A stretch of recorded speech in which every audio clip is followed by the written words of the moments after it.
سڵاوێک لە دڵەوە بۆ بینەرانمان بیسەرانمان لە هەرکوێیەکن لەش ساغ بن تەندروست بن هەمیشە خۆشحاڵ بن. ئەم بەیانیەش بەیانێکی جوانە کە دیسانەوە ئێمە لەگەڵ ئێوەین بە کۆمەڵێک بابەتی جوان کە بەیانەکەتان دەڕازێنێتەوە بەیانەکەتان پڕەکات لە سوود.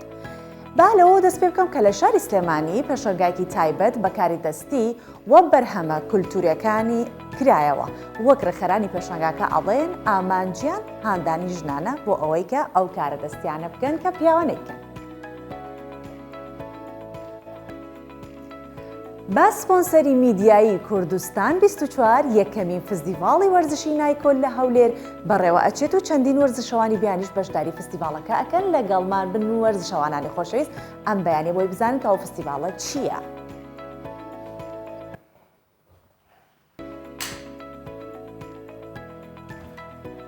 و ئەم تابلۆی کە ئەیبینن ئەمە تابلۆی گلگامیشە. هەر لە بەیانی 24 بڕیارە ئەمڕۆ تابلۆی گلگامیش بگەڕێنرێتەوە عێراق کە تەختەیەکی قوڕینە و تەمەنی بۆ زیاتر لە 3500 ساڵ ئەگەڕێتەوە.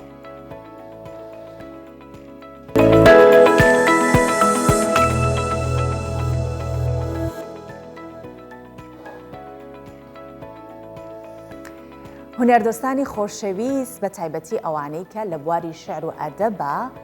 دەستێکی باڵایان هەیە و هەمیشە بە دوای ئەو هەواڵانەیە ئەگەڕێن کە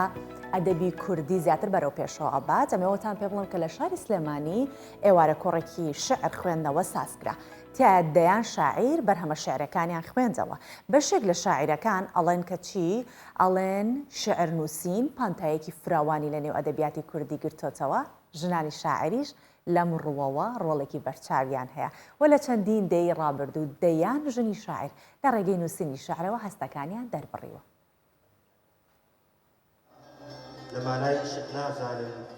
شێعر پەیامێکی مرۆڤایەتیە. ئەم پەیامانەوە بۆنەوە ماوەتەوە.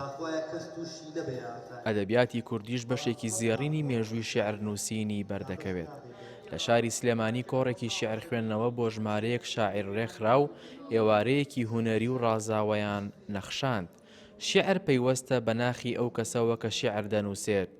ئەو لاوانەشی کە ئێستا خولیای شێعر نووسینیان هەیە پێویستە گرنگی بە خوێندنەوە بدەن و هەستیان تێکەڵ بە دەقەکانیان بکەن. گەنج بەگشتی خۆی یاوەتە شەعر. شەعر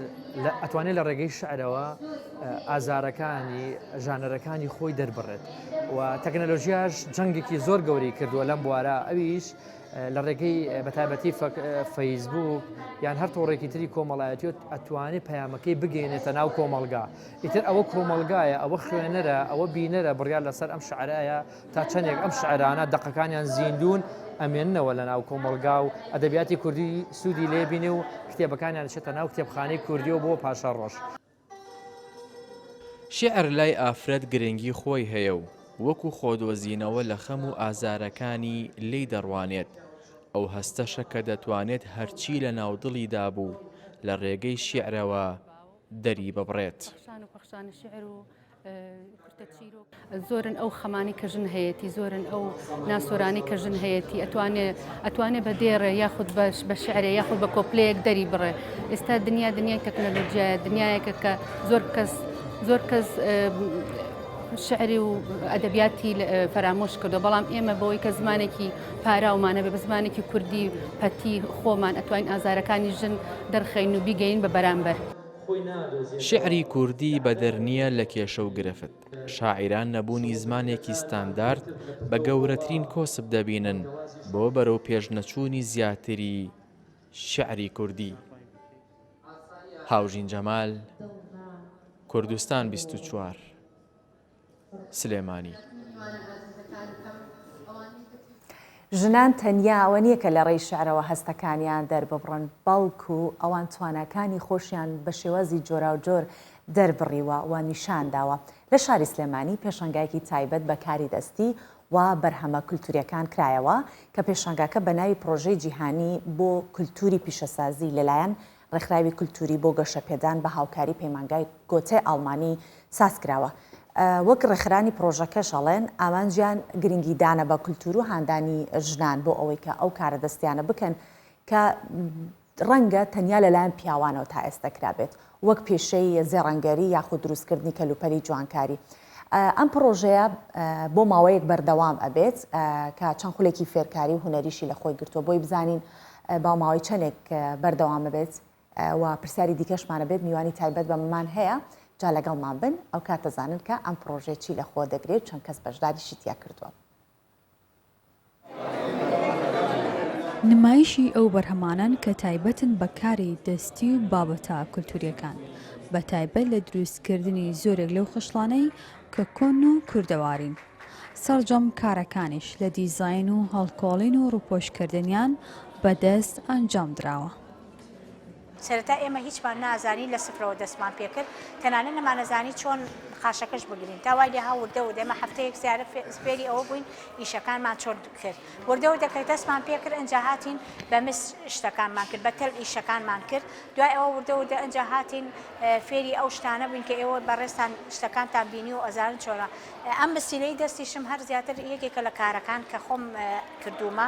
هەروەها ئێمە وامان لێ هاویانی دوایی لە ئاخریە ئەم پرۆژێ ئەوە نەبێ بەس ئەوەی ئێمە شادێ وەرگین و بڕێنە ماڵەوە هەوڵین ئیشەڵا لە داهاتووە لە پێیجێکمان هەبێ شتێکمان هەبێ هەر کەس داوای شتمان لێ بکە ئێمەش بتوانین ئەو شتێک کە داوای ئەکاو تەڵەبیەکە ئێمە بۆی دروستکەین. ئێمە لێم خولەیە زیاتر تەرکیزمان خستۆت سەر شتە کوردەوارەکان زیاتر شتێن گۆبەرۆک و حیل و مەخک و ئەو شتانەمان دروست کردووە بەس ئێمە کە ئەو شتانەمان دروست کردووە لە مس دروستمان کردووە لەگەڵ زەردا تەنانەت لە وایری کارە باش گوارە و مستیلۆشمان دروست کردووە لێرە ئێمە شتی کوردەواریشمان دروست کردو شتی تازەگەریشمان دروست کردووە تەرکیزمان خستۆتە سەر زیاتر شتە کوردەوارەکان. پرۆژەکە بۆ ماوەی 3 مانگ ئەنجام درراوە کە 2 خولی تایبەتی تێدا کراوەتەوە بەشێکیان تایبەت بووە بە دروستکردنی خشڵ کە زیاتر لە 20 خانم تێیدا بەشداریان کردووە. خولێکی تایبەتیش بە بواری سینەما و ئەنیمەیشن بووە کە زیاتر لە 26 بەشدار بوو تێیدا بەشداری کردووە. ئەوەی کە مای خۆشحاڵی بوو ئەو شتانی کە لە ئەکادمیا ئێمە خوێنمانوە ئەو سکرکچەر و فۆرمات و پرەنسیپانەی کە بۆ خوێندنی بەشێک لە سیناریۆ ئەمان خوێن لە زانکۆیە تەواوکاریەکەی ئێمە لەم گۆتەیە بەردەوامیمان پێەیە واتە هەنێکی لە زانکۆ کە خوێنمان دواتر هاتینە ناو گۆتەوە ئەم ڕوکشۆپەمان خوێن و زیاتر ئیسفادەی خستە سەر بەش ئەکادمیەکە با بڵێن. هەبوونی ئەم پرۆژانە بەردەوام زۆر باشە فیلمساز زیاکە و سینەماکار زیاکە و توانین فیلم لە داهاتوە دروستکەین کە سیناریۆکەی بە شێوازێکی ئەکادمی و باش نووسرابێتەوە. ئێمە ئەمانجمان لەم پرۆژێ ئەوە بوو کە بتوانین لەلایەکەوەتەکانێک بەکاری فەرهەنگی و کلتوری بین لە هەرێمی کوردستانە هەوڵ بین لەگەڵ دنیای مۆدێرنە تێکەڵی بکەین کلاسیکەکە بەڕەوت و بە سیمای خۆیەوە تێکەڵ بەکاری مۆدێرن بکرێن نەک لەوەی کە مەسەلەن ئەرەبیسک دروست بکەین بەڵکو لەوەی کە ئەمڕۆ لەجێ ئەوەی کە بەس قوبە و بەس گوڵ لە پشتێنی زیویا زێڕیان زەردا ببینین جۆرێکی تر لە دیزاین بهێنینە ئاراوە کە لە ڕێگەی یاقوت و گژنیش و بۆ نمونە کوژەکەوە. پرۆژەی جیهانی بۆ کولتوری پیشەسازی لەلایەن ڕێکخراوی کولتوری بۆ گەشەپێدانی بەردەوام بە هاوکاری پەیمانگای گۆتەی ئەڵمانی ئەنجام درراوە. ئامانجی پرۆژەکە بۆ پەرەپێدانی پرۆژە کولتوریەکانە بە تایبەت لەلایەن گەنجان هەروەها زۆرێک لە بەشداربوانی ژن بوون تاوەکو بتواندرێ ڕێژەی ژن لە زۆرێک لەو ناوەندانە زیاد بکرێ کە زیاتر پیاوان کاری تێدا دەکەن بە تایبەت وەک پیشەی زەڕەنگەری. دالیا کەمال کوردستان 24 سلێمانی. بەڕاستی جێگەی خۆشحاڵیە کە ئێمە لە هەر شوێنێکی ئەم کوردستانە سەیرەکەین جێپەنجەی خانمانی تیا هەر لە هێزی پێشمەرگەوە ئێمە ژنانمان هەیە هەتاوەکو ئەگاتە ئەم کارە دەستیە جوانانەی کە کاری خودی خانمانە توان بڵم لە ناخی خانمان خۆیانەوە هەڵەقڵێت قسەیەک هەیە ئەڵەیە گەر هەورامی بیت زۆر جوانەتوانی کلاش بۆ خۆ بچنی جاوەرە هەورامی بی و کلاش بۆ خۆ بچنی جاوەرە ئێستا خانم بی و خشڵ و ئەو بابەتە جوانکاریانە خۆ بۆ خۆ دروستیکەی جا بێنە پێش شاوی خۆتان چەندە ئەبێ ناسک و جوان بنەوە بابەتانە. من زۆر حەز ئەەکەم خێرا بچمەلای میوانەکەم بۆی کە پرسیاری زیاترم هەیە کە لی بکەم بۆی بزانم ئەم پرۆژەیە گرنگیەکەی چەندێکە تا چەندێک بەردەوامە بێ ئەوە بۆیە سۆران نەقشبەندی سەرپەرشتیاری پرۆژەکانی جیهانی بۆ کولتوری و پیشەسازی و داهێنەرانە لە سلێمانیەوە لەگەڵمانایە بەیانیت باش کاکە سۆران، هیوادارم لەش ساغ و تەندروست بیت. پێش هەموو شتێ پێم بڵێ گرنگی ئەنجامدانی ئەم جۆرە پرۆژانە لە چیدایە؟ بەیانی باشخانم، بەیانی خۆت و بینەرانی عزیزی کەی24 باش. ئەوەی ڕاستی بێ ئەم پرۆژەیە لە سەرەتاوە ینی کە دەستمان پێکە حەزەکەم یەک ڕاستکردنەوەی بچوو بۆ بەڕێزێ بکەم. تەمە راپۆرتەکانتان زۆر جوان بوو، زۆر معلوماتی پڕیتیا بوو دەربارەی پرۆژەکە. ئەوەنە نەبێت کە من سەرپەرشتیاری نیم بەڵکو بەڕێوەبەری پرۆژەکانم. جەنابەت بەڕێوەبەری بەڵێ. ئەمێنێتەوە ئەوەی کە جواب بەڵێ سپاس دەکەم. ئەوەی کە ئەمێنێتەوە وەڵای پرسیارەکەی جەنابێت دەربارەی ئەم پرۆژەیە، پرۆژەیەکی جیهانیە بە ناوی پرۆژەی کولتور و پیشسازی داهێنەرانە. ئەم پرۆژەیە کە لە چارچێوەی ئەو پلانانەی ئینستیتوتی گۆیتەی ئەڵمانی لە بەهاوکاری دارایی BMZ ئەڵمانی و GIZ ئەڵمانی ئەم مەشروعە لە وەکو پارتنەریش لە سلێمانی بۆ یەکەم جارە کە ڕێکخراوی OCST ڕێکخراوی کولتور و گەشەپێدانی بەردەوام توانی ئەم ئیشە لەگەڵ گۆتەیە لە سلێمانیا بۆ یەکەم جار ڕێکخات. بەشداربووەکانمان زیاتر لە 50 کەسن بۆ ماوەی 3 مانگ سکۆڵەرشیپیان وەرگرتووە لە مەجای جیاوازە کە وەکو جەنابتان لە راپۆرتەکەتان باستان کرد بە توڵ و تەفسیلی کە 3 بەشی جیاوازە کە با بڵێن ئێوە زیاتر تەرکیزەکەتان ئەمڕۆ لەسەر خشڵ و ئەوە بوو کە چکە سەرنجی زیاتر ڕایکێشە بەڕاستی. من دێمە سەر ئەوەیش کە جگەلەوە بابەتی تریشی تیا هەیە پێشەنگاکەتان، بەڵام بۆچی جەختمان کردوتۆ سەر خشڵ و ئەو بابەتە جوانکاریان، چونکە ژنان ئەتوانی بڵێن لە کوردستانە زەڕەنگەرمان یان نییە. من نازانم تا چەنێ ئاگدار نیم کە زەڕەنگەری ژن هەیە یاخودنە، بەڵام گرنگەکەی لەوەیە کە خانمان بتوانن بێنە ناو ئەم پیشەیەوە. بۆیە زۆر سەرنجمان لەسەر ئەو بابەتێ. ئەمێ بزانم لە ناو ئەم پێشەنگایە کە ڕێکتان خستووە تەنیا نمایشکردنی کارەکانیان یاخود ئێوە یارمەتی دەرن و ئەو خولانەتان بۆیان کردوتە تەنانەت کەرەستەکانی شەر ئەو بەڕێوبەران و با بڵێن ڕێخەرانی پێشەنگاکە بۆیان ئامادەیان کردووە بۆ بەشداربووەکان. لە چوارچێوەی بێگومان لە چوارچێوەی ئەم پرۆژەیە چکە بە تایبەتیەوەی ئەوان 4 مانگ بووە، درێژتر بۆ مانگێک زیاتر بۆ لە وەرکشۆپەکانیکە و مامۆستاکانیان جیاواز بووە، مەجای جیاوازیان هەبووە زیاتر لە 5 مامۆستا لە مەجای جیاوازە دەرسی پێوەدونەتەوە. سەرەتا لە شێوازی با بڵێن خاڵی گرنگ ئەوەیە کە من ئاماژەی پێ بەم ئێمە وەکو پلانمان دانابوو لەگەڵ گۆتەیە کە لە سا هەفتای بەشداربووەکانی خانم بن بە حکمیەوەی کە خانمەکان با بڵێن زیاتر بێنە ناوکایی دروستکردنی کاری دەستی و هونەری بەرهەمێنانی پیشسازی دەستی با بڵێن. خۆشببختانە ئێمە ڕێژەی بەشداربووەکانمان لە خانمان بۆ لە ساڵەوە 5 زیاتر بوو، ئاین لە کۆی 23 بەشدار بوو ئێمە تەنها 2 بەشدار بووی با بڵێن پیاومان هەبوو لە ناو ئەو وەرکشۆپی ئەوانە کە ئەمەش بەڕاستی هانی ئێمە و هانی ڕێکخراوەکەشی زیاتررا بۆەوەی کە زیاتر احتیمام بین بەوەی کە چۆن بتوانین ئەم کاری دەستیە لە ناو خانمانە زیاتر و زیاتر زیین و بکەینەوە. خۆتەزانی ینی ئەوەی کە طبعا هەموو ئیشەکان لایەن خۆیانەوە جێبەجێکراوە، ینی هەر لە بڕین و جۆینکردن و دیزاینکردن و هەڵکۆڵین و لەحیمکردن و هەموو ئەو کارانەی کە بەڕێستان لە ناو راپۆرتەکەی پیششانتاننا هەر هەمووی لەلایەن ئەو خانمانە و ئەو تەلەبانە خۆیانەوە کە سەرەتا هاتوون نەیانتوانیوە تەنانەت پلێتێکیش ببڕن. ئێستا خۆشببختانە ئەتوانن چەندان شتی جوان بۆ خۆیان و بۆ دەور و پشتی خۆیان و لە داهاتوێکی نزیکیشا بۆ بازاریش دروست بکەن. بەڵێ وەک باست کرد کاری زەڕەنگەری کارێکی ورد و قورسە، ئەوانەی کە ڕاهێنانیان بە ئەو 50 کەسە کردووە یا ئەو بەشەی کە لە ناو بواری جوان کارێکە کارەکان کەسانی پسپۆڕن شارەزایی تەواویان هەیە؟ بەڵێ بێگومان ئێمە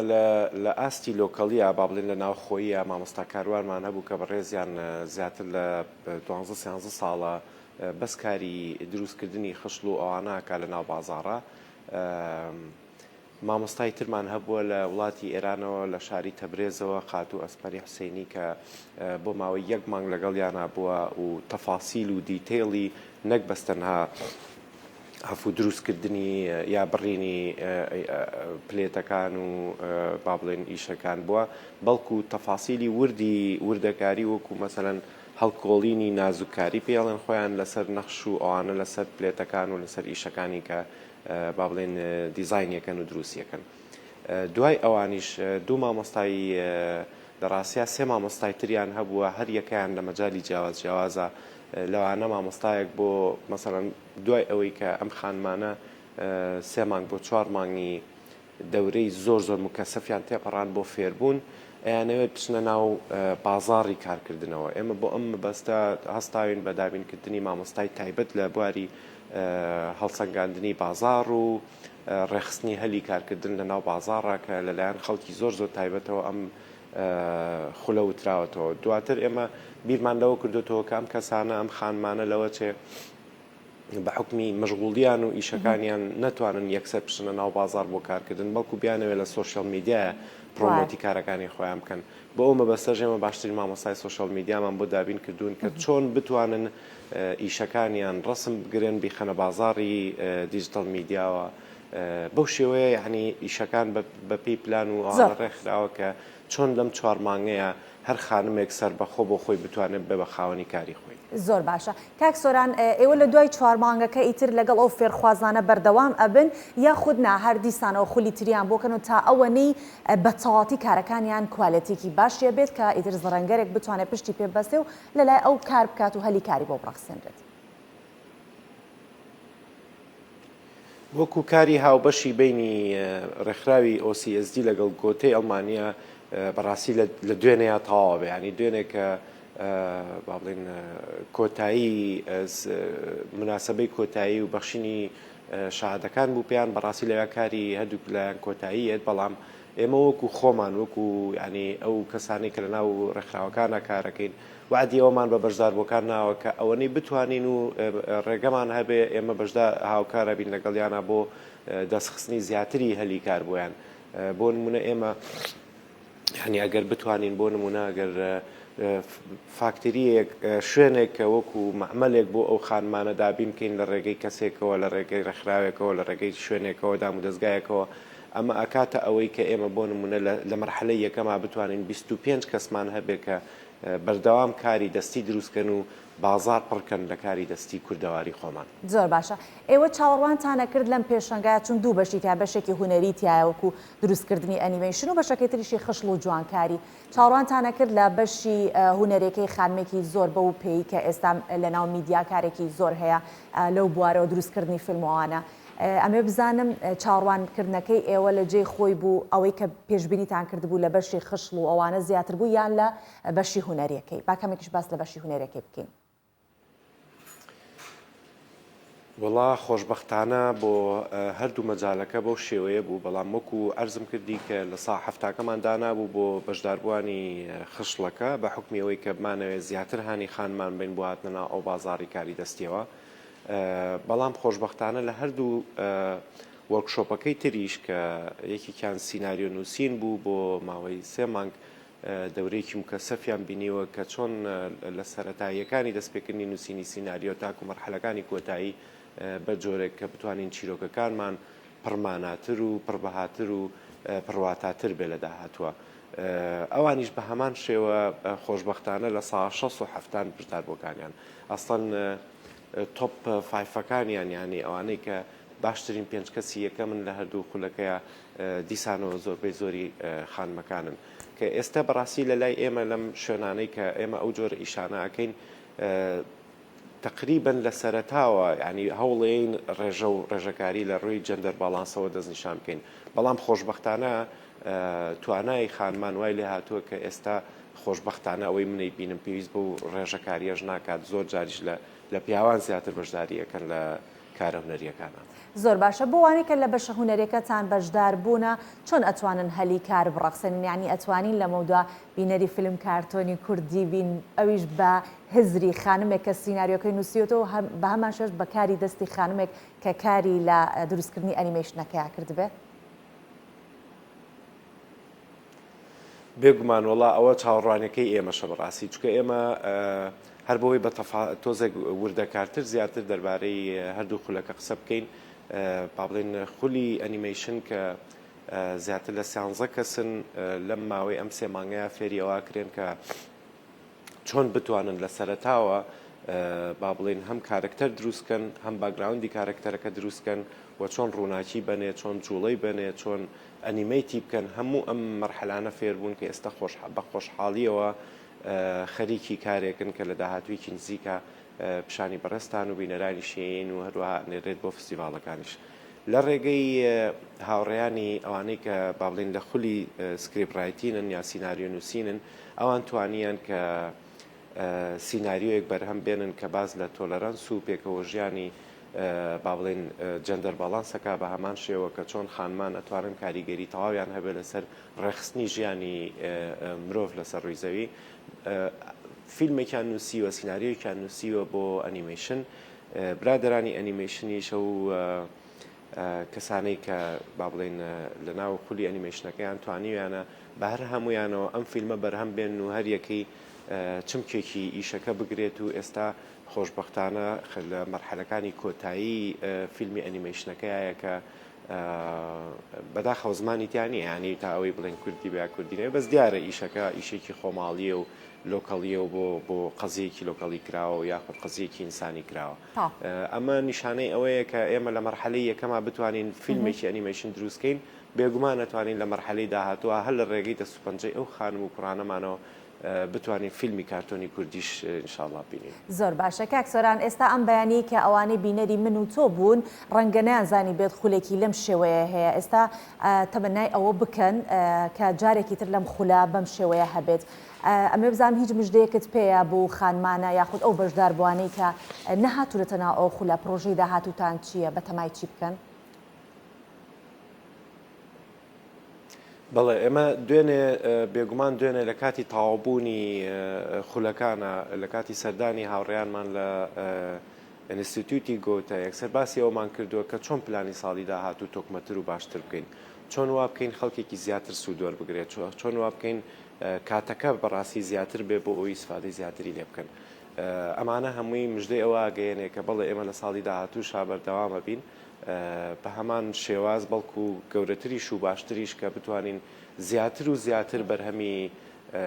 کاری دەستی و بەرهەمی هونەری خۆماڵی و بەرهەمی هەموو ئەو کەسانی کە لە مەجای کریتیڤ ئیندەستری یاخود پیشسازی داهێنەرانەیە کارەکەن ئێمە بە شێوازی جیاجیا بتوانین پشگیریان بین و لە ڕێگەی کردنەوەی خولی ئەکادیمی درێژخایەنی وەکوەوەی ئەم جارە و باشتریش بتوانین درێژە بە پێگەیاندنی ئەو ئازیزانە بین لە بواری هونەری جیاوازە بڵێ. بەڵێ سۆران نەقشبەندی بەڕێوەبەری پرۆژەکانی جیهانی بۆ کولتوری و پیشەسازی و داهێنەرانە لە سلێمانیەوە لەگەڵمان بوون دەستان خۆش بێ و هەر هەبن سپاسدانەکەم.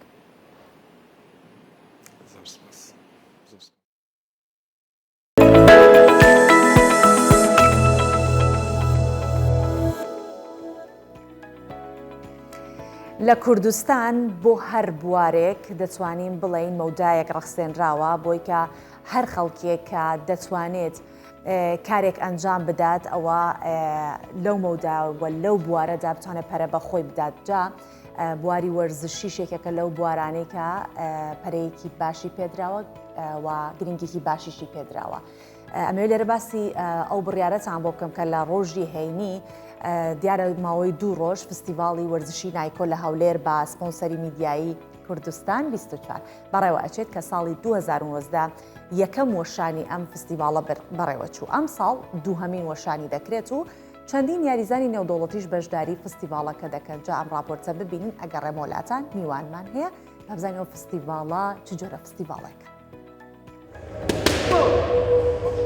سڵ پاڵەوانی نێودەوڵەتی بۆکسێنن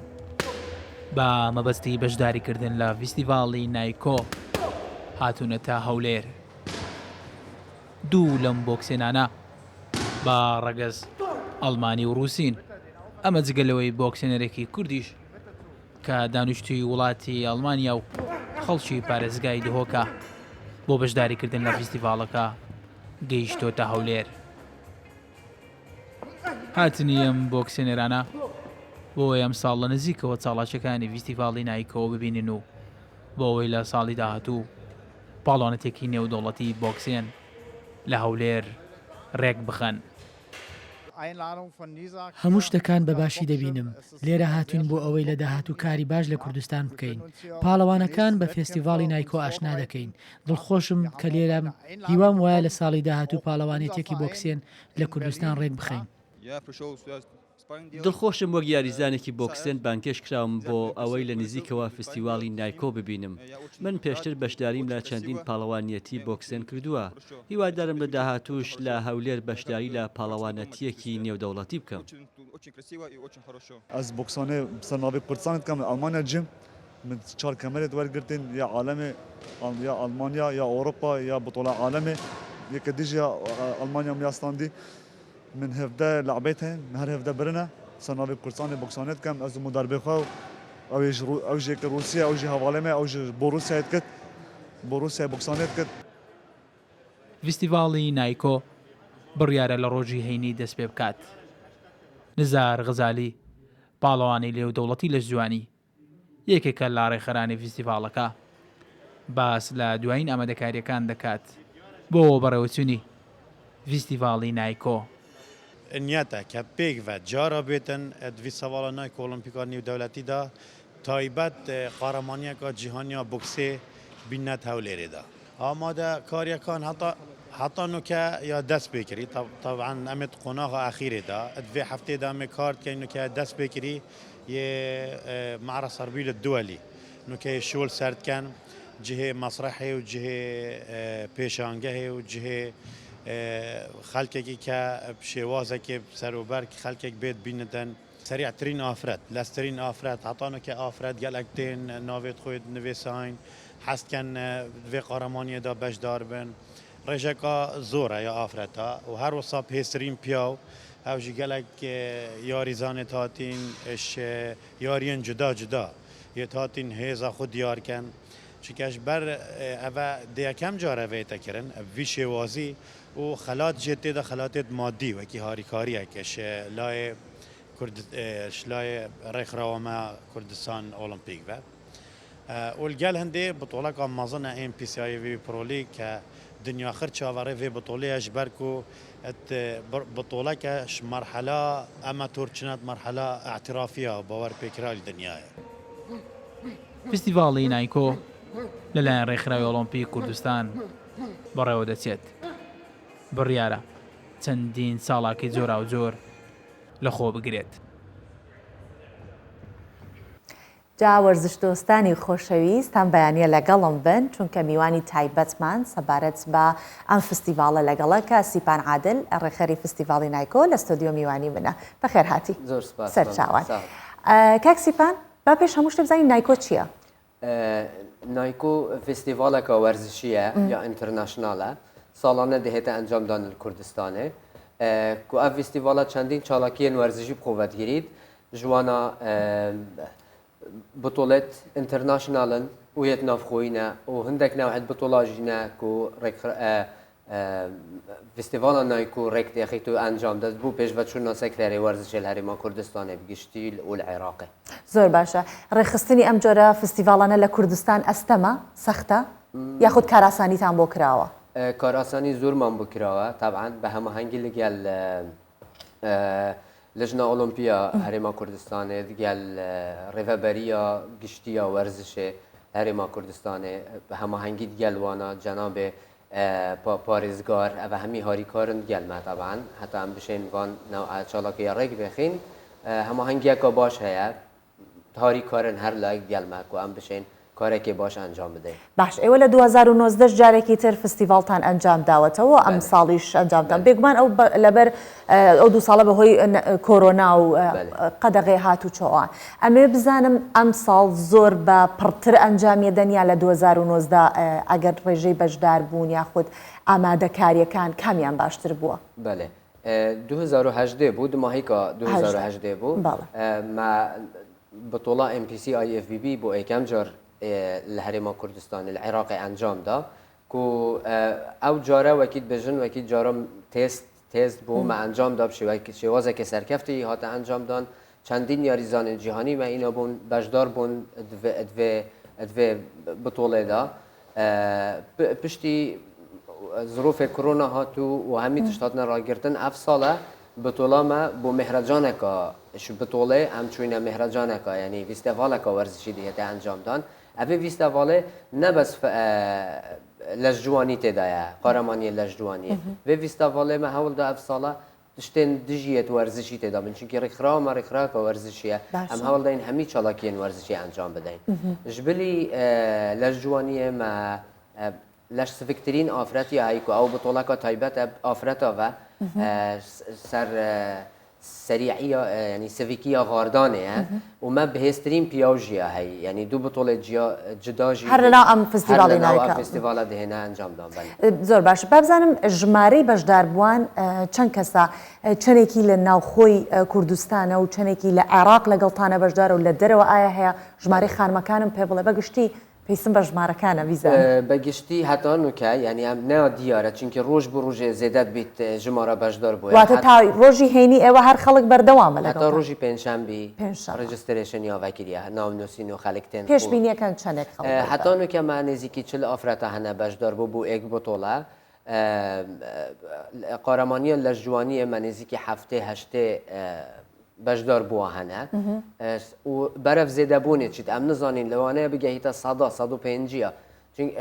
مەش دەولەتێن ڕەخودورێ کوردستانê مەیەتین مەزە مەژ ئیرانê 20 یاریزانێت هەین بەشدار بووینە ما احتیمالش سبەهیش ترکی بەشدار مە هەبن مەش سووریە بەشدار هەبن مەش مسڕێ هەبن چونکە یا دیار نینە هەندی ڕۆژێک چیت یاریزانێت زێدەتر تێن جبلی وی چنده ما یاریزان دی هنه مثلا یاریزان ما هنج آلمانیا هاتینه بس دوین بین ناوی کشو هوایی دا ببینن ام فستیوال ورزشی چهاده پریوت چید ویره تواوا اسا بس لنا راپورتک بس لو کرا که دو بوکسینری آلمانی و اگر حالا نبود روسیش لەگەڵیانە بەشدارن ئەوان وەکو بەشدار بوو لە فستیڤالەکە دێن وەکو یاریزان دێن وەکو لیژنە دێن وەکو چی بەشدارە وەکو بەشدار بوو لە فستیڤالە ینی بەشدار بووی چاوەک و بێژین سەردانە vê فستیڤالێتکەن vêt bibînin ev festîvala aya di çap rêve çît yanî newekî lijne newekî xelkekê normal بس حەزە wan hebû ku bihên seredana festîvala me bikin ئەتوانن چۆن یارمەتی دەردان بن ئەگەر فستیڤالەکەیان پێ باش بوو ئێوە پێشبینی چیتان کردو بۆچی بانگێشت پێشبینی چونکی ڕێکخراومە ڕێکخراوکە وەرزشی ئەم هەمینەوە ئاچاڵەکێت وەرزشی ئەنجام دەین نەبەس قەرەمانیە لە ژوانی ئانجی ئەvێت وان لێت ئەلعاب القوە پێشبینیامە ئەوە بەلکی سوباهی ئەم بشین بطولاتت بوكسي يت فاينل يعني لعبت نهائية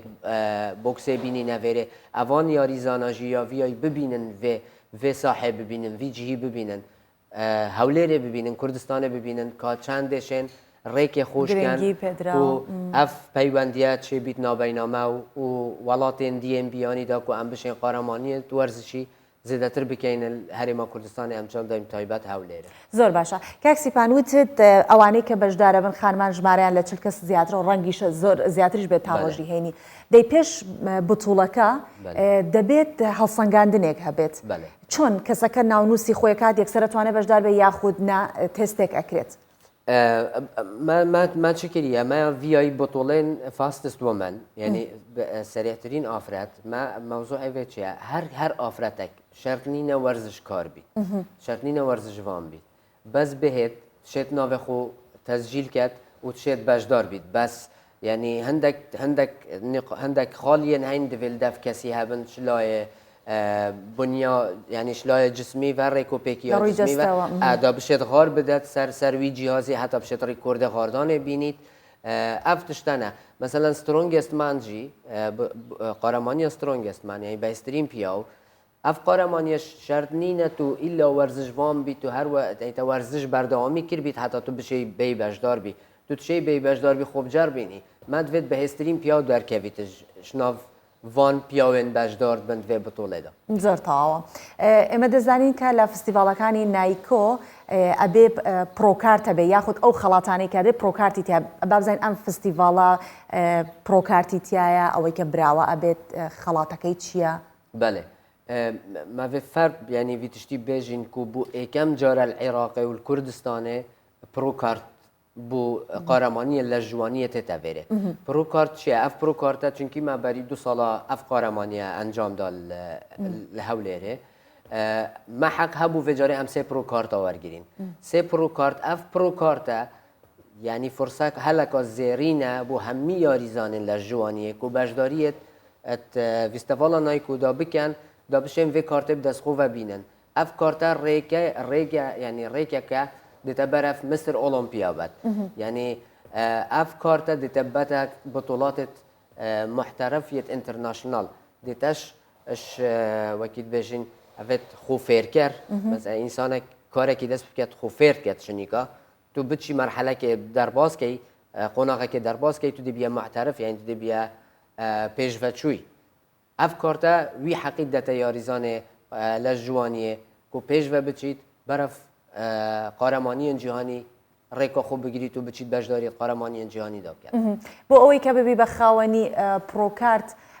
ئەگەر هەڵە نەبە بە یەکەمەکان بی ابي يكم بي بله ابي يكم دواتر لە ناو یەکەمەکانە یەکەمین تر هەڵە بژێرێت يكمن بله بالضبط چاوەڕوانیەوەەکەن کە هیچ خانمێک پرۆکارت بەدەست بێنێت بەداخەوە ئەف ساڵە مە نینە قهرمانیە لە جوانی مە بۆ خانمان نینە واتە پرۆکارتەکە تەنیا بۆ لە ژوانیەیە بۆ لە ژوانیە بەێ بەتەنیا بۆ لە جوانیە ئەو پرۆکارتیش هەر کەسێک دەتوانیت ئەگەر چیاو بیت ینی ئەگەر ببیتە یەکەمێ بدەستخۆڤە بینیتمە سێ ئەوی دێت سێ کاتگوریمەیەت هەین فیزیکمە هەی بادی کلاسیکمە هەی بادی بێلدینگمە هەی هەر پرۆکارتێک بۆ ئێک سەکشن بۆ ئێکشوان کاتگوریا دەچیت هەمی کەسجی چێن دەستخۆڤە بینن شەفافیەتەکە کامل تیمێمەیە حەکەمە هەمیش دەرڤی وڵاتی هاتینە هەشدا دووەرن هەر هەشدا دووەرش دەرڤی وڵاتی هاتینە شەفافیەت ئەفکارە دەپڕێڤەت چیت و ئەو کەسێ هەژی دەوێ پرۆکارتێ دەستخۆڤەینیت ئەم فستیڤاڵە بە جۆرێک ئەنجامتان داوە کە خەڵکێکی زۆر بتوانێت بەشدار بێت و لە کوردستانیش ئەنجام دراوەتر لە عێراق نییە ئایا لە عێراقەوە هیچ یاریزانێک هاتۆ خۆی تۆمار بکات بەێ یاریزان هاتووە لە عێراقش یاریزانش عێراق ئاستەنگیان بۆ دروست نەکراوە ئاساییە وەکو هەر چ پێنەوێت ئاستەنگ دروست کران بەزمە ڕاستی ئارمانجا مەوە مەبێت هەماهەنگی ئەفکارت ئەن ئەنجام بکەین هەماهەنگیت گەل اتحاداتە يعني مرمامة أو أم خدماتها ورزشي بكين ورزشي بيش بيخين ورزش يعني آزادي نه يعني جريدان يعني أبي آزادي يكات ورزش ده فيت ورزشوان آزاد بيت يعني الهمي جهاني جيبو صايع طبعا درسته من كوتا برسرم هي زور بخير بوي كأواني كسي جوبيستي من حزا كان تادوش تا روجي هينيش كاتيان بدستما وشون بتوانو خوان تومار بكنو بجن با فستیڤالەکە دەتوانن شوێن سەردانا ئەربیل سپۆرت سنتەر بکەن ئۆفیسە ڕێکخراوە مای لێرێ ڕێکخراوە مای وەرزشی لێرێ نافتێنە نوێسین شێن ناوێ خۆ هەروەسە بچێن بڕێە تەلەفۆنێ بڕێە سوسیال میدیا ئەکاونتێت مای سوسیال میدیادا شێن نامێ بنێرن خۆ تۆمار بکەن شێنجی ڕۆژان نەهی هەیڤێ هەتا سەعات سێی نیڤرۆ ناونوێسینیا هەی شين حتى بروجيجي بجداريه بكان نافت خوب بنفسن زور سپاس دەکەم کاک سیفان عادل ڕێخەری فستیڤاڵی نایکۆ لە ستۆدیۆ فەرموویستە شتێ بڵێ یەکشتم هەیە دەمەوێت بەفەر ینی سوپاسیەکە تایبەت بوو کەناڵێ کوردستان 24 بکەین و سپۆنسەرێت مێتی میدیایینە هەروەسە سوپاسیەکە تایبەت بوو جەنابێ پارێزگاری هەولێرکە کومێت خۆشناوک و گەلک هاری کارت گەلمە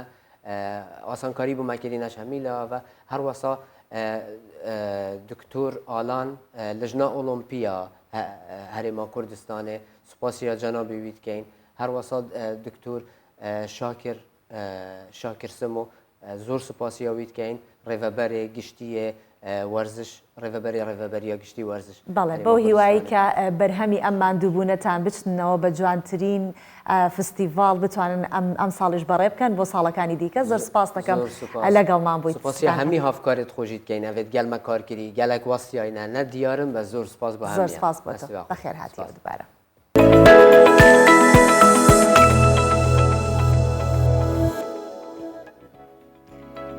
لە بابەتە هونەری و کولتوری و هەروەها وەرزشیەکە کەمێک دوورەکە و ماچمە ناو بابەتێکی مێژوویی کە ئەمڕۆ تابلۆی گلگامش دەگەڕێنرێتەوە بۆ عێراق ئەگەر بیست بێتان مەلحەمەی گلگامش هەیە جا ئەمە تابلۆی گلگامیشەکە و چیرۆکەی لەسەر نووسراوەتەوە دیارە بە زمانی هێرۆغلیفی نووسراوەتەوە ئەحمەد سەحاف گوتەبێژی وەزارەتی دەرەوەی عێراق ڕایگەیاندووە کە بە هەماهەنگی لەگەڵ ڕێکخراوی یونسکۆ وحکوومەتی ئەمریکا ئەمڕۆ تابلۆی گلگامیشە گەڕێنرێتەوە بەغا کە تەختەیەکی قوڕینە تەمەنی بۆ زیاتر لە 3500 ساڵە گەڕێتەوە بە خەتی بزماری یاخود هەر هێرۆغلیفی بەشێک لە داستانی گلگامیشی لەسەر نووسراوە لە ساڵی 1991دا لە کاتی شەڕی گەردەلوولی بیابان تابلۆکە لە مۆزەخانە عێراق دزراوە و چەند جارێکە دەستا و دەستی پێکراوە تاوەکو لە ساڵی 2007 خراوەتە نێو بازاڕی هونەری لە ئەمریکا و دوجاریش لە ساڵی 2019 وەزارەتی دادی ئەمریکا دەست بەسەر تابلۆکەتا دەگرێت و لە دوای ئەوە ئەمەی کە دەیبینن ئەو تابلۆیەیە کە تەمەنی بۆ 3500 ساڵ دەگەڕێتەوە ئێستا ئەگەڕێنرێتەوە بۆ مۆزەخانەی عێراق بێگومان عێراق لە ڕووی مێژووەوە مێژوویەکی زۆر دێرین و کۆنی هەیە لە ناو مۆزەخانەکانیشی زۆربەی یاخۆ ئەتوان بڵم لە مۆزەخانەکانی زۆربەی ئەو شتە مێژوویانە نەماون و بەم شێوەیە وردە وردە دەگەڕێنرێنەوە بۆ عێراق چونکە خاوەنی ئەسڵی ئەم شتە تایبەت و کۆنانە عێراق خۆیەتی و ئەمیش گەڕاندنەوەی تابلۆی گلگامیشە بۆ عێراق.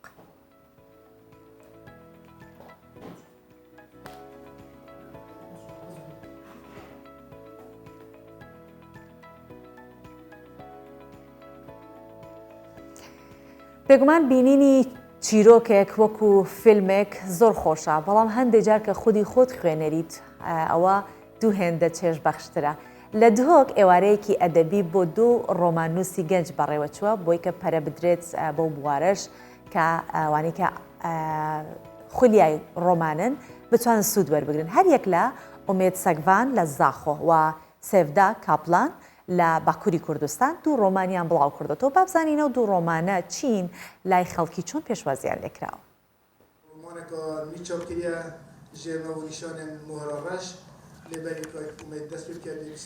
ئێکەتیان نویسەرێن کورد تایە دهۆکێ ئێوارەیەک بۆ دوو گەنجێن ڕۆمانەویس ساز کرد. دەوێ ئێوارەیەدا چەندین نویسەر باشدار بوون. ڕۆمانەویسێ گەنج ئومێد ساگڤان ژی دەرە سەربەخۆیە زاخۆیە خودان دوو ڕۆمانە و ئەپەرتۆکاویەن و بناوێ مهراڕەش و هەندێک ji ناڤارۆکاوی ji alî nivîserva hata xwandin û şirovekirin. Dîwarên wê ji ber rafekên pertûkan nephem bibûn û net hatin dîtin. Bêhna hebrî û kaxezan di navhev da bihojî bû. Romanivîs Omêd dibêje ew romanê bo aramkirina derûnê xwe dinivîse. Bejna sînemê ya mîna darê Emê ziraatê çavan da penî bû. Gul wê bêhnî bi fincana qehwê û perdaxek avê bijû. Giringiya romanivîs bizavet ki birêka vegeranê birêka teknîkên hunerî bikevin nav kêşe û arîşên civakî da her wesan roman dibite alafek bû şîrovekirina kesatiya mirovî bû şîrovekirina êş û azarên civakî yên miletê Kurd taybetî bûme vî serdemî ji ber hindê em wê bizavet kirin bi rêya romanê hend pirsgirêk û arîşên ku nava civakî de hene derpêş bikin diyar bikin. Xwendina bi zimanê Kurdî yan jî em bêjin Ji Bakurê Kurdistanê ji bajarê Amedê Sevda Keblan bi pertûka xwe nû berê Xwedaya Başûrê Kurdistanê û dibîne ku divê afretê jî di nivîsanê de roh lê wî hebe mîna zalaman û pertûkê bi textor bi nav dike. Sevda Keblan berî niha pertûkek din hebû bi navê Jin Aştiya Jiyanê ye. çavê xwe li hereketên min dinerê lê rûyê wî dimizcî weka kujerek têkeve. Têzanîn ku di wêjeya Kurdî de hejmara nivîskarên jina hinekî kêm e. Bi taybet jî li Bakurê Kurdistanê ev kêm e. Min jî xwest ku qadekê nû vekim. Jin zêdetir pirtûkên helbest yan jî çîrok dinivîsandin. Roman kêm in û romanê ku em bêjin di nava vê romanê de behsa erotîzm jî tê kirin yan jî îxanet tê kirin nebû. Min jî xwest ku wek jinekî Bakurê Kurdistanê wek cesaretekê werekêke ez nîşan bidim û qadekê wisa ji bo wêjeya Kurdî vekim. Li dihokê giringiyek mezin ji aliyê nivîseran ve bi romanê lêdekirin. Lewma bi têra nivîserên Kurd ji her çar parçên Kurdistanê berê xwe didin vê bajarî ji bo pertûkên xwe diyar bikin. Mehar Şingalî Kurdistan 24 Dihok.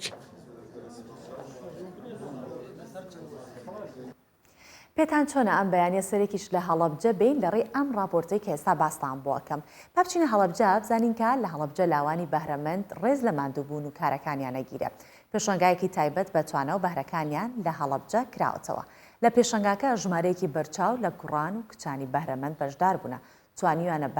بەهرەکانیان یاخود بەرهەمەکانیان نمایش بکەن و لەگەڵ ئەوەشدا بیکەنە سەرچاوەیەکی داهات بۆ خۆیان. ئەم پێشەنگایە لەلایەن ناوەندی باڵای هەڵەبجێ یەکێتی لاوانی دیموکراتی کوردستانەوە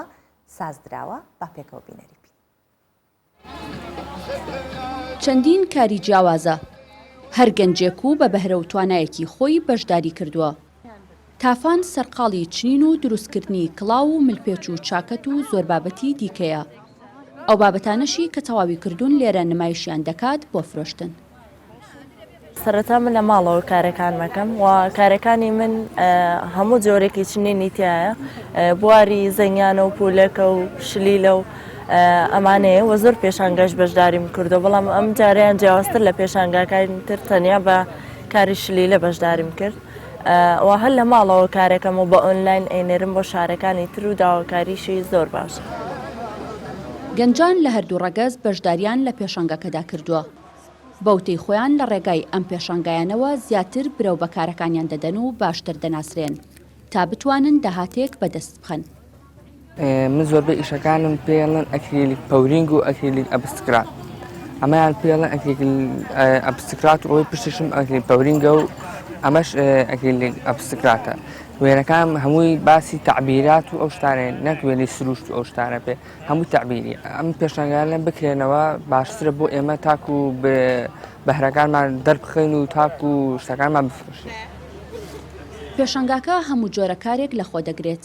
ئەوانەی بەشداریان تێدا کردووە کاری دەستی و بەرهەمی خۆماڵی خۆیانە و لە پێشەنگاکەدا ساغی دەکەنەوە.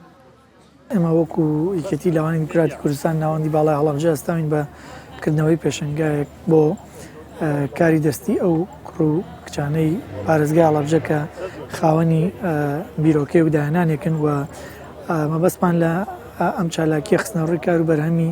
دەستیانەی ئەو لاوانەیە کە بەدەست و هێز و بازی و خۆیان توانیویانە شتێک بەرهەم بێنن کە تەواو خۆماڵیە و ئامانجێکی تری چالاکیەکەمان بریتە لەگەڵ ئەوەی کە کار و بەرهەمەکانیان خینە ڕوو وەکو بازارێکی قنجیلانەشمان لێ کردو بۆی بەرهەمەکانیان ساخ بکەنەوە و لەلایەن هاوڵاتیانەوە پێشوازی لێکرێ و چالاکیەکە بەردەوامیە بێت. یەکێتی لاوانی دیموکراتی کوردستان ناوەندی باڵای هەڵەبجە ئەم پێشەنگایی ڕێکخستووە بۆ ژمارەیەک لاوی بەهرەمەند و دەزڕەنگینی سنووری پارێزگای هەڵەبجە تا بتوانن لە ڕێگای کارەکانیانەوە پشت بە خۆیان ببەستن و بیکەنە سەرچاوەیەکی داهاتیش. ئەڤیناتا کوردستان 24 هەڵەبجە. ئەوانەیە ئاگاداری سوشیال میدیا و حەزیان لە فستیڤالەکانی فیلم و فیلمە عەرەبیەکانە فستیڤاڵی ساڵانەی قاهرەی نێودەوڵەتی بۆ فیلم و سینەما کۆتایی پێهاتۆکە هەفتەیەکی خایاندووە چەندین ئەکتەر و دەرهێنەری ناوداری وڵاتان بەشداریان تیا کرد و 111 فیلمی سینەمایی لە زیاتر لە 60 جێگە نمایشکران لە ئاهەنگی کۆتایی فستیڤالەکە خەڵات بەسەر باشترینەکانی بواری سینەما دابەشکرا. ساتی کۆتایی هاتنی فیستیڤاڵی قاهرەی نێودەوڵەتیە بۆ فیلم و سینەما لە مسر. بەشداران بەپێی حەز و سەلیقەی خۆیانەوە بەسەر ڕاخەری سووردا دێنە ژوورەوە و لە ئاهەنگی کۆتایی فیستیڤاڵدا دەیانەوێت بە جوانترین شێوە دەربکەون و ببنە جێگەی سەرنجی میدیاکاران بە تایبەت فۆتۆگرافەرەکان. چەندین کەسی بەناوبانگی بواری پیشەسازی سینەمای جیهان بەشداریان لە فیستیڤاڵەکەدا کرد. زۆر گرینگە بەرهەمهێنەرانی بواری سینەما لە سەرتاسەری جیهان بەشداری لەم فیستیڤاڵە بکەن. تێکەڵێک لە شارستانیەت و ڕۆشنبیری جیاوازە بێت، فیلمی زۆر باشمان بینی. ئەمەش یارمەتیدەرە بۆ پیشەسازی سینەمای عەرەبی و پێش دەکەوێت. فیستیڤاڵەکە لە کاتێکدا بەڕێوەچوو کە هێشتا مەترسیەکانی ڤایرۆسی کۆرۆنا هەرماون، بەڵام وەک ڕێخەرانی فیستیڤاڵەکە ئاماژێ بۆ دەکەن 111 فیلم لە زیاتر لە 60 وڵاتی جیهانەوە نمایش کراون. نزیکەی 111 فیلم لە زیاتر لە 60 وڵات نمایش کران. 20 فیلم یەکەم جار بوو لەسەر ئاستی جیهان پێشان بدرێن. چەند فیلمێکی دیکەش یەکەم جار بوو لە دەرەوەی وڵاتی خۆیان نمایش بکرێن. فیستیڤاڵی قاهرەی نێودەوڵەتی بۆ فیلم و سینەما ساڵانە بەڕێوە دەچێت بەڵام ساڵی ڕابردوو بەهۆی ڤایرۆسی کۆرۆناوە نەکرا. ئەم ساڵیش خولی 43یەمینی فیستیڤاڵەکەیە و لە هەنگی کۆتاییدا خەڵات بەسەر باشترینەکانی بواری سینەما دابەشکرا. ئەم بەیانیش نزیکەی کاتژمێرێک بەیەکەوە بووین. هیوادارم کە پرۆگرامی ئەمڕۆتان بەدڵ بوو بێت تا سبەینێ بە یەکگەیشتنەوەیەکی دیکە کۆمەڵی بەرگە و بابەتی تر خواتانە سپێرم ماڵەوە.